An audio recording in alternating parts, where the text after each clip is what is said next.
कैसे हैं? आशा करते हैं आप लोग अच्छे होंगे। आज हम डीएलएड के फर्स्ट सेमेस्टर के लिए हिंदी जो पवन सीरीज होती है, उसकी जो हिंदी का बहुविकल्पी क्वेश्चन है वो सारा देखेंगे, जो 2023 में 2023 में और 2021 में और जो आया है लास्ट ईयर जो आए हैं वो सारे क्वेश्चन देखेंगे। सारे क्वेश्चन क्या, बहुविकल्पी को हम सारे क्वेश्चन ही देखेंगे जो कि पवन सीरीज में है, डीएलएड फर्स्ट सेमेस्टर का और हिंदी। तो चैनल पे बने रहिए, चैनल पे वो लाइक शेयर एंड सब्सक्राइब जरूर कर ले हमारे चैनल को। तो चलिए स्टार्ट करते हैं फटाफट। सारा क्वेश्चन देखते हैं। ये क्या कहते हैं कि ये यूपी पुलिस के लिए भी, आपके पास यूपी पुलिस के क्वेश्चन के लिए भी आपका आ सकता है। इस तरह के जो क्वेश्चन होते हैं और पूरा ग्रामर है। और चलिए देखते हैं क्वेश्चन। तो ये पहला क्वेश्चन है, मूल स्वर क्या होते हैं? मूल स्वर का मतलब जो बिना मात्रा की बोली जाए, मतलब उसमें कोई भी मात्राएं कोई भी चीजें नहीं, वो अपना मूल स्वर है। जैसे देखिए आ है, आ ई, तो इसमें बड़ा आ लगा है, बड़ी ई लगी है, बड़ा ऊ लगा है, ये तो इसमें मात्रा है। तो ये मूल स्वर का मतलब होता है कि जिसमें मात्रा न लगी हो। मूल स्वर का मतलब जो अपने शुद्ध रूप में हो। तो शुद्ध रूप यानी ब है, ब वाला ऑप्शन सही होगा, क्योंकि अ ई उ ऋषि ये शुद्ध है, अपने मूल रूप में है। दूसरा क्वेश्चन देते हैं, किन वर्णों को अर्धस्वर कहा जाता है?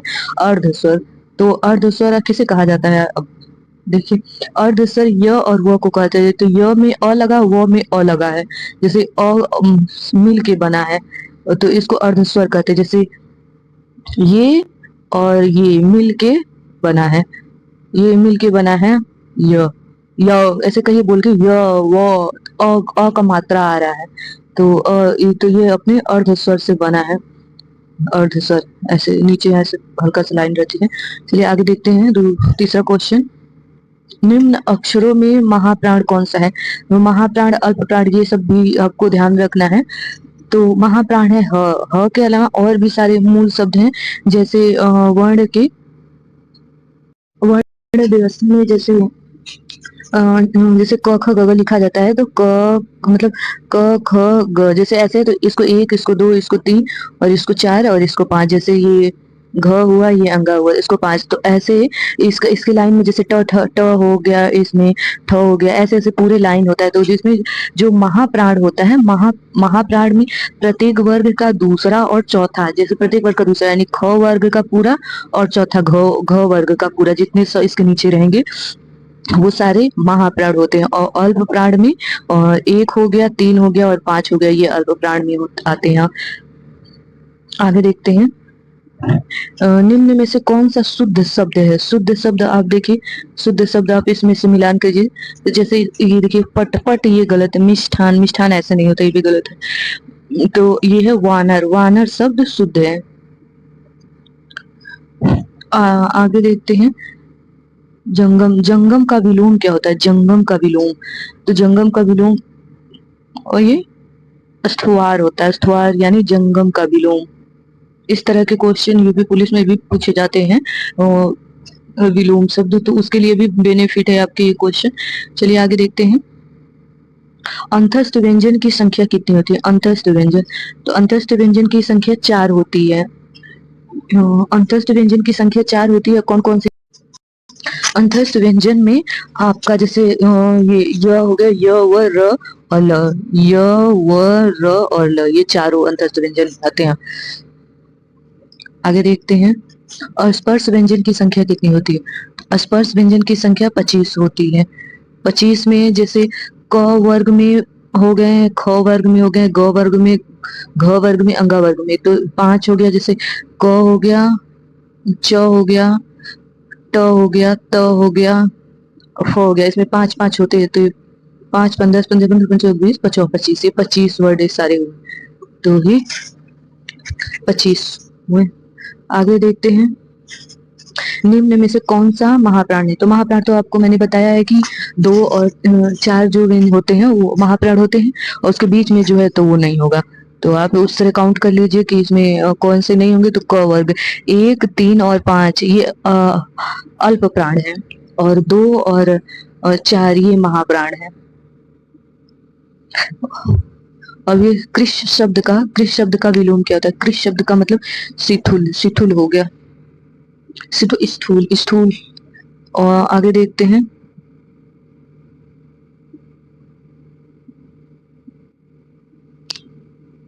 इनमें से भाषाई कौशल कौन से हैं? भाषाई कौशल नहीं है, जो भाषाई कौशल है वो नहीं है। तो भाषाई कौशल नहीं है यानी ब ब मतलब गद्य, गद्य यानी लिखना जो भाषाई कौशल नहीं। वाचना कौशल है, लेखन कौशल है, पढ़ना कौशल है। लिखेंगे तो भाषाई कौशल जो मात्राएं होते हैं वो सही होगी।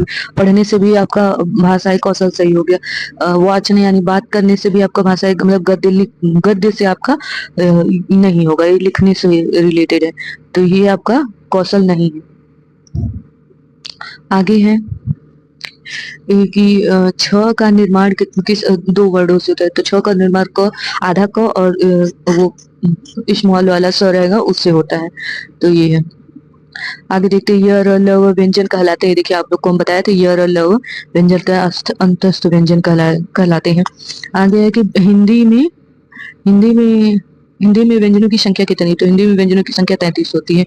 आगे देखते हैं भाषा की सबसे छोटी इकाई क्या होती है? भाषा की सबसे छोटी इकाई, तो भाषा की सबसे छोटी इकाई वर्ण होता है। वर्ण जैसे क हो गया, ख हो गया, वर्ण एक शब्द।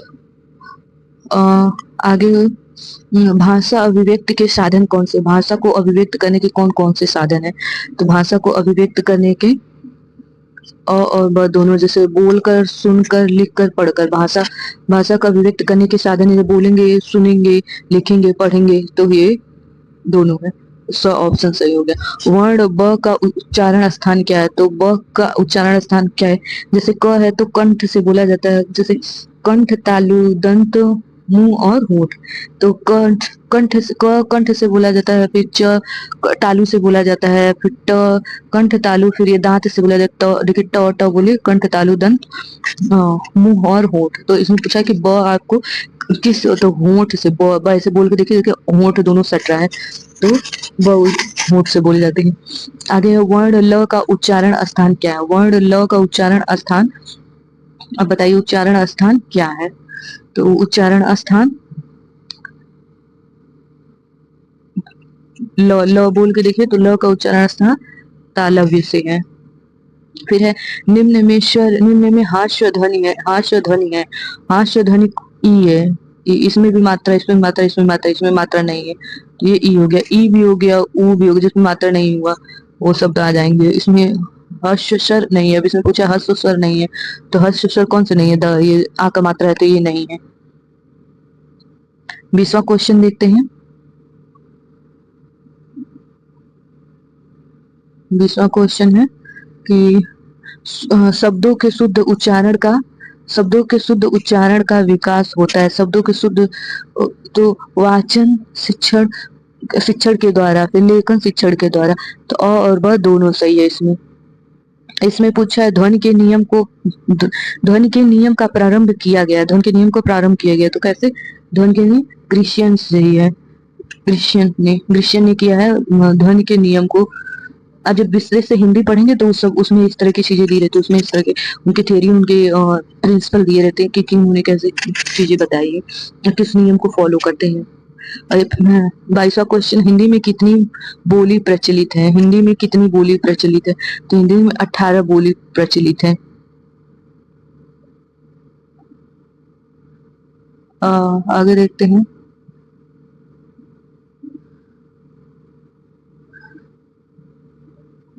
वर्ण द या य से मिलकर संयुक्त वर्ण बनते हैं, तो ध बनते हैं। जैसे पद्धति में होता है पद्धति या खाद्य, तो ये वाली चीज उसमें ध इस तरह का बनता है। फिर 24वां क्वेश्चन है, जिन वर्णों का उच्चारण बिना बाध्य अवरोध के होता है, बिना किसी बाध्य के या बिना किसी अवरोध को होता है, तो उसको स्वर कहते हैं, क्योंकि स्वर में कोई बाध्यता नहीं होती, बिना किसी बाध्य या बिना किसी अवरोध के।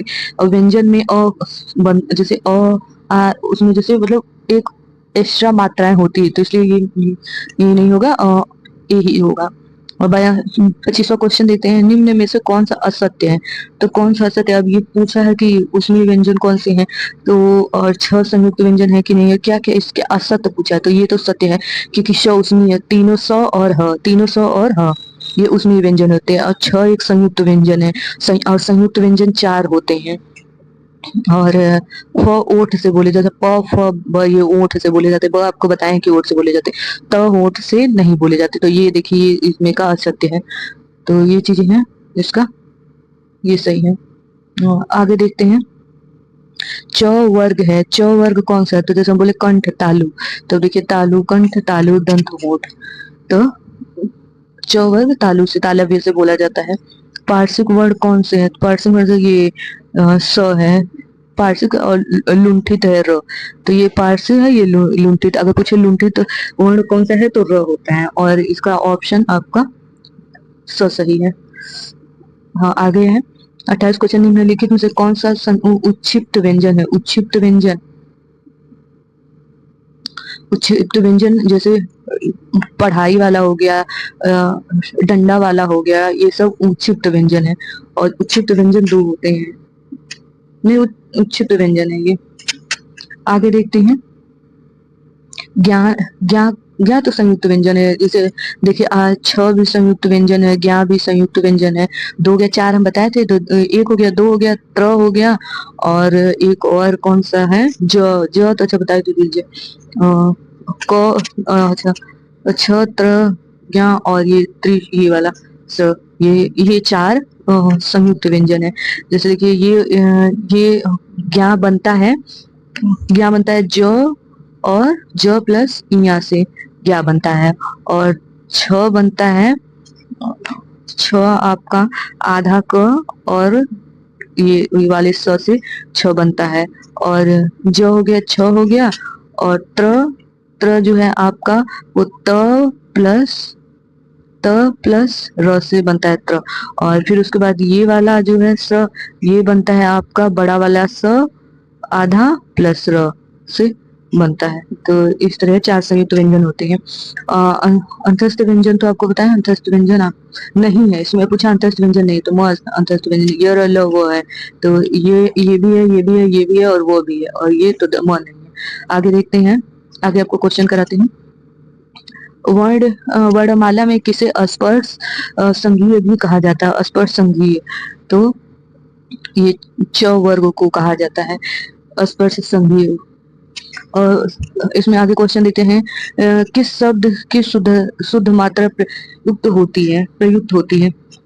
तो इसमें रेणु, रेणु को शुद्ध लिखा गया है, रेणु ऐसे ही लिखा जाता है। आगे देखते हैं। निम्न में से कंठ और तालव्य में कौन, मतलब कंठ और तालव्य तालु से जो बोले जाते हैं वो शब्द कौन से हैं? तो ए और ए हो गया, ए और ए, ऐनक वाला ए, ये कंठ और तालव्य से बोले जाते हैं। आगे देखते हैं।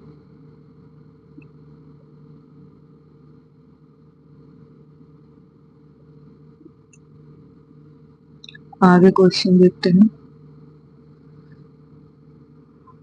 औ का उच्चारण स्थान क्या होता है? औ का ओ कंठ और ओ ओठ से मिलके बोला जाता है। और निम्न में से कौन सा स्पर्शी स्पर्शी है? तो ये क है, क है, क उस पूरा हो गया। और फ का उच्चारण स्थान क्या है? तो फ का उच्चारण स्थान आपको बताते कि ओठ से, जैसे प फ ओठ से बोला जाता है। आगे देखते हैं। निम्न में से कौन उसमें व्यंजन नहीं है? उसमें व्यंजन में हम आपको बताए थे यह तीनों स और ह, तीनों स और ह ये उसमें व्यंजन है। इसमें देखिए कौन सा नहीं है? तो ये उसमें व्यंजन नहीं है। र उसमें व्यंजन एक इसमें से बस बना दिया है, तो र उसमें व्यंजन नहीं है। आगे देखते हैं।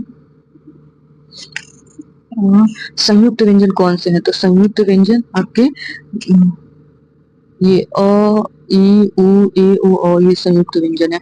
वर्णमाला में अंतस्थ व्यंजन कितने? तो वर्णमाला में अंतस्थ व्यंजन चार होते हैं, और चार होते हैं। वर्ण, वर्ण स, ये तीनों क्या है?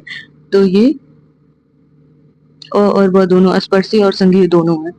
आगे देखते हैं। संयुक्त व्यंजनों की संख्या कितनी होती है? संयुक्त व्यंजन, तो संयुक्त व्यंजनों की संख्या चार होती है। और हंस पद कौन से? हंस पद आपके वो है, जैसे कोई शब्द लिखते हुए अगर बीच में छूट जाता है तो उसको ऐसे करके इसको ऊपर लिख देते हैं, तो उसको हंस पद कहते हैं। और अर्ध समृद्ध स्वर को किसे कहते हैं? तो अर्ध समृद्ध स्वर ए और ओ को कहते हैं, अर्ध समृद्ध स्वर।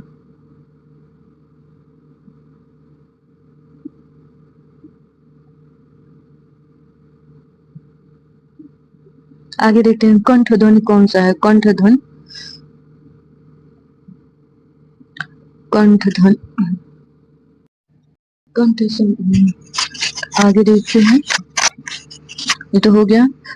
कंठ ध्वनि का सही प्रयोग, कंठ ध्वनि का सही प्रयोग कड़ और क, खड़ क। आगे देखते हैं। निम्न में से कौन मूर्धन्य ध्वनि नहीं है? तो ये मूर्धन्य, ये उच्चित है, मूर्धन्य नहीं है। ध्वनि का उच्चारण स्थान के आधार पर होता है, उच्चारण के स्थान पे। तो कौन सा इसमें सही है? तो ब सही है कि ध्वनि का उच्चारण स्थान के आधार पे, ये सही है। दंत, आगे देखते हैं।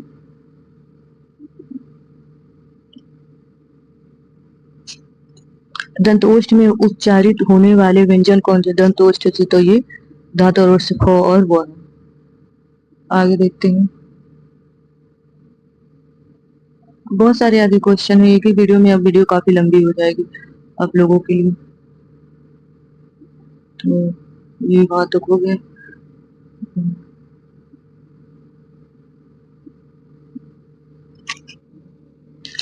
निम्न में से किस वर्ण का उच्चारण स्थान कंठ नहीं है?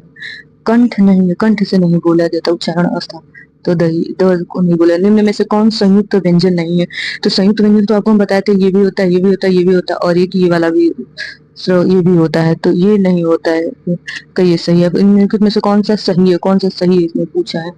तो इसमें आपका वाला सही होगा कि ये स्पर्शी और संघी है। आगे देखते हैं। निम्नलिखित में से कौन सा शब्द सही है, कौन सा शब्द सही है? तो वह परीक्षा, परीक्षा ऐसे लिखा जाता है।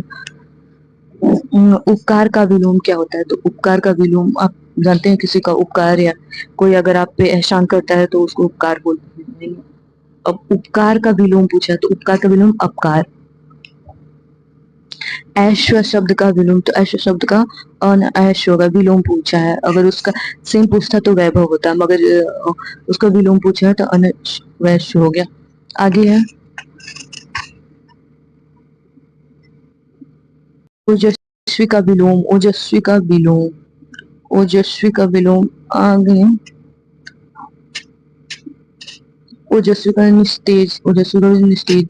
करुण का विलोम निष्ठुर। कृत्रिम का विलोम आपका प्राकृति होगा, कृत्रिम मतलब प्रकृति द्वारा बनाया गया। उसका विलोम कृत्रिम मतलब खुद बनाना, प्राकृतिक मतलब नेचुरल तरीके से जो होती है उसे बोलते हैं। अभिज्ञ का विलोम, अभिज्ञ का अज्ञ। इष्ठा, इष्ठा का विलोम पूछा, इष्ठा का विलोम अनिष्ठा। लघु का विलोम, लघु का विलोम गुरु होगा, लघु और गुरु। 60वां क्वेश्चन देखते हैं।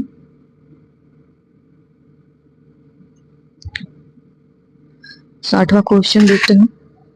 पर्वत का समानार्थी शब्द कौन सा है? तो पर्वत का है कूट। विरोध, विरोध का विलोम शब्द क्या है? तो विरोध का मतलब सामर्थ्य। आनंद का पर्यायवाची क्या? आनंद का पर्यायवाची साहकार है। इंद्र का पर्यायवाची, इंद्र का पर्यायवाची महिषुर है। तंग का पर्यायवाची पूछा है, ये तंग का पर्यायवाची तो उर्मी है, उर्मी तंग का पर्यायवाची। निम्न में से कौन एक अग्नि का पर्यायवाची नहीं है? अग्नि का पर्यायवाची तो अनिल नहीं, अनिल पानी का होता है। हवा का या पानी का होता है, कंफर्म नहीं है, बट हाँ। निम्न में से कौन सा शब्द, कौन सा एक शब्द आकाश का विलोम नहीं? आकाश का विलोम, आकाश का विलोम नहीं है। तो आकाश का विलोम नहीं है। निम्न में से कौन सा शब्द सरस्वती का पर्यायवाची नहीं है? पद्मा सरस्वती का पर्यायवाची नहीं है। निम्नलिखित में से कौन सा सूर्य का पर्यायवाची नहीं है? तो सूर्य का पर्यायवाची भास्कर होता ही है, दिवाकर होता ही है। निष्कर नहीं है, निष्कर शनि का शाम का होता है। आगे निम्न में से कौन सा शब्द सुंदर का पर्यायवाची नहीं है? तो सुंदर का पर्यायवाची मंजूषा नहीं है, सुंदर का पर्यायवाची। प्रश्न सूचक विराम चिन्ह कौन सा लगाते हैं? तो प्रश्न सूचक में इस तरह का शब्द लगाते हैं। प्रश्न सूचक में निम्न में से कौन सी ध्वनि अंतस्थ ध्वनि नहीं? अंतस्थ ध्वनि है, अंतस्थ में य र ल व ही होता है, उसके आगे जो है वो नहीं है, तो क्या है? ब नहीं है। आगे देखते हैं 72 नंबर क्वेश्चन। विषय वस्तु विश्लेषण, विषय वस्तु विश्लेषण होता है, तो यह एक क्लास की शैक्षिक सामग्री होती है। वाचन शिक्षण की विधि क्या है? वाचन शिक्षण की विधि क्या है? तो ये आपका संप्रेषण हो गया, अनुकरण विधि हो गया, संप्रेषण और अनुकरण दोनों विधि हो गया। मौन वाचन शिक्षण का उद्देश्य क्या है? मौन वाचन शिक्षण का उद्देश्य तो ये मन म- मनन शक्ति का विकास और तार्किक योग्यता का विकास, मतलब लॉजिक विकास होना चाहिए और इमोशनल, इमोशनल या मेंटल, ये कहा जाए। लेखन शिक्षण की प्रमुख विधियां क्या है? लेखन शिक्षण की प्रमुख विधियां क्या है? तो लेखन शिक्षण का मतलब लिखने के लिए लिखने का कौशल, लिखने का कौशल होना चाहिए लेखन शिक्षण में। हास्य स्वर कौन सा नहीं है इसमें? हास्य स्वर कौन सा नहीं है? तो आपका ये जो मात्रा है वो हास्य स्वर नहीं है, क्योंकि बिना मात्रा वाले हास्य स्वर होते हैं। द्विज शब्द का अर्थ क्या है? द्विज शब्द का मतलब दंत हो गया द्विज शब्द का अर्थ। आगे देखते हैं, लिपि विकास का प्रथम सोपान क्या है? प्रथम सोपान है, इनमें से कोई नहीं।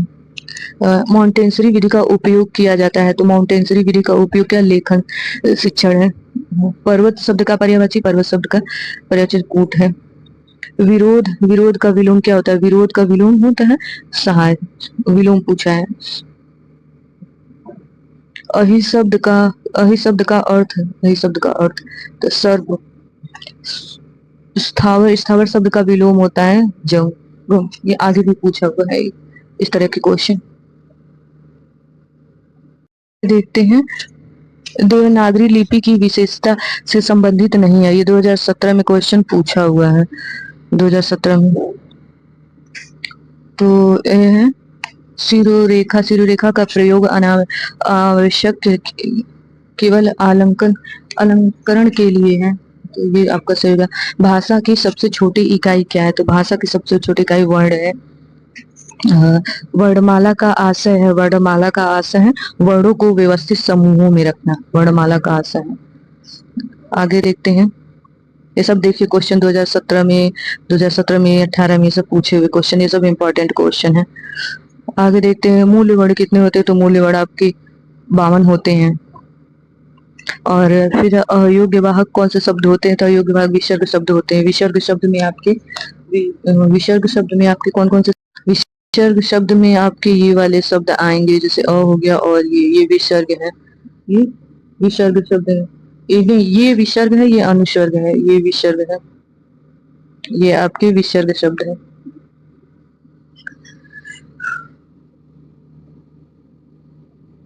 आगे देखते हैं, ये तो आगे देखते हैं, ये ड़ और ड़ ये तो उच्छिष्ट व्यंजन है। स का उच्चारण कहाँ से होता है? स का उच्चारण स्थान क्या है? तो स बड़ा वाला तालु से होता है। और आनंद का विलोम क्या है? तो विलोम पूछा, विषाद हुआ। शुद्ध वर्तनी शब्द का शुद्ध वर्तनी वाला शब्द कौन सा है? तो शुद्ध वर्तनी वाला सिंगार, सिंगार ऐसे ही लिखा जाता है, ध्यान रहे। द्विज शब्द का अर्थ, द्विज शब्द का अर्थ, इनमें से सभी द्विज शब्द मतलब पक्षी होता है, दांत होता है, ब्राह्मण होता है, द्विज शब्द का अर्थ। ये क्वेश्चन देखिए 2019 में पूछा हुआ है। ये सारे क्वेश्चन मैं आपको वही करा रही हूँ जो पूछे हुए पूरे क्वेश्चन है। नूतन का विलोम क्या है? तो नूतन का पुरातन, यह वर्ण है, यह वर्ण अंतस्थ व्यंजन, ये अंतस्थ व्यंजन है। यहाँ आपके क्वेश्चन खत्म होते हैं सारे, मैंने ऑब्जेक्टिव टाइप के क्वेश्चन सारे मैंने आपको करा दिए हैं। अब इसको 2-3 बार आप अच्छे से वीडियो देख लेंगे तो आप लोगों को सारा क्लियर हो जाएगा। और मतलब ऐसे घूमते टहलते फिरते भी अगर क्वेश्चन आप सुन लेंगे तो आपका ये विकल्पित क्वेश्चन तो आराम से सही हो जाएगा। अगर 2-3 बार भी आप वीडियो देखेंगे तो आपके आराम से क्वेश्चन सही हो जाएंगे। और ये सारे क्वेश्चन पूछे हुए ही लगभग है, तो पूरा पूरा चांस है कि जो बहुविकल्पी क्वेश्चन आते हैं उसमें इनसे क्वेश्चन जरूर पूछे, वैसे जरूर क्वेश्चन फिर से। आगे देखिए, भाषा शिक्षण के अंतर्गत सुलेख से तात्पर्य, सुलेख से क्या तात्पर्य? तो सुलेख का मतलब होता है सुंदर लेख। संयुक्त व्यंजन या ये संयोग से बने होते हैं, या संयुक्त व्यंजन ऐसे भी क्वेश्चन पूछ सकता है। तो ये ज और यहाँ से बने होते हैं। अशुद्ध वर्तनीय वाले शब्द का चयन करिए, तो अशुद्ध है, अत्यधिक, ये इस तरह नहीं लिखा जाता है। बाकी आगे तो सर आप लोग का तो अति लघु उत्तरीय देखिए, ये हमने बताया, ये क और छ से मिलकर 6 ऐसे बनते हैं। अर्वाचीन और उचित का विलोम क्या होता है? तो अनुचित या प्राचीन, ये है। अनिल के दो शब्द, दो इस तरह के लिखने के लिए आएंगे, ऐसे छोटे छोटे में ही आपको लिखने हैं, बहुत ऐसे वो नहीं करने, ऐसे छोटे छोटे में ही आपको लिखने होंगे सारे क्वेश्चन। बस आंसर आंसर ही आपको वो करना होगा। ये है देखिए, शब्द पद से आप क्या समझते हैं? दूसरे वर्णों के सार्थक मेल को शब्द कहते हैं तथा कविता की कुछ पंक्तियों के मेल को पद या छंद कहते हैं। ये हो गया आपके, ये देखिए चारों व्यंजन दिया हुआ है, उसमें ये व्यंजन ये सारे हैं, तीनों सौ और हाँ ये उसमें ये व्यंजन है। तो ये सारी चीजें हैं। और क्या कहते हैं कि ऐसे मतलब 2-3 बार आप इस वीडियो को देख लेंगे तो आपका अच्छा खासा टहलते घूमते फिरते आप देख लेंगे तो आपका क्वेश्चन आराम से कंप्लीट हो जाएगा, और एटलीस्ट वो विकल्प क्वेश्चन तो गलत नहीं होगा। सूत्रलेख कक्षा 5 से ही सुतलेख या लेख की शिक्षा देना आरंभ कर दिया, जैसे जो बोल बोल कर लिखवाना या वो करना, सुंदर लेख के लिए जो दिया जाता है वो चीजें। तो बाकी वीडियो देखने के लिए आप लोग का बहुत बहुत धन्यवाद, और मिलते हैं नेक्स्ट वीडियो में। तब तक आप लोग मेरे चैनल पर बने रहिए और मेरे चैनल को सब्सक्राइब जरूर करिए। मिलते हैं नेक्स्ट वीडियो में। Thank you for watching.